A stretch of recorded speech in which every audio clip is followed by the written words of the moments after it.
Imagine a heavy stone wheel sitting at the base of a long, gradual incline, requiring an immense amount of physical exertion just to overcome the initial friction of its own weight against the earth. This is the psychological and mathematical reality of the first $100,000, a threshold where the laws of financial physics seem to work against the individual before eventually shifting in their favor. In the beginning, every dollar added to the pile is the direct result of manual labor and the sacrifice of time, meaning the growth of your capital is limited strictly by your personal output and your ability to suppress the natural urge to consume. This period is often defined by a sense of stagnation, because the interest earned on small amounts of capital is so negligible that it feels invisible, making the process of saving feel like an endless uphill climb against a system designed for consumption.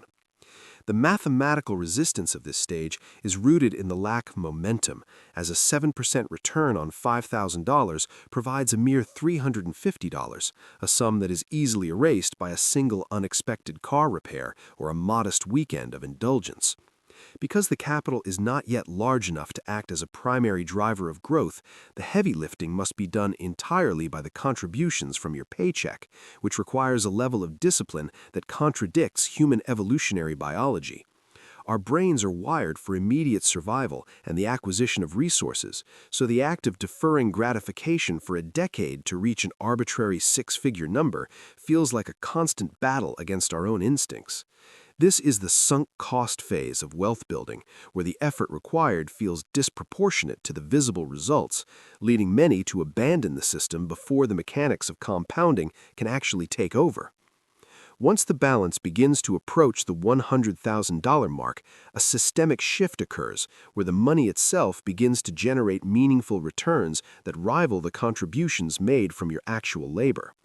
At this equilibrium point, a 7% annual return yields $7,000, a figure that starts to look like a significant percentage of a typical person's annual savings rate, effectively acting as a silent partner that works alongside you. The gravity of the situation changes from a focus on extreme frugality to a focus on management and maintenance, as the capital has reached a critical mass where it can finally sustain its own growth. This transition isn't just about the numbers on a screen, it represents a fundamental identity shift from someone who survives on their labor to someone who manages a growing system of assets.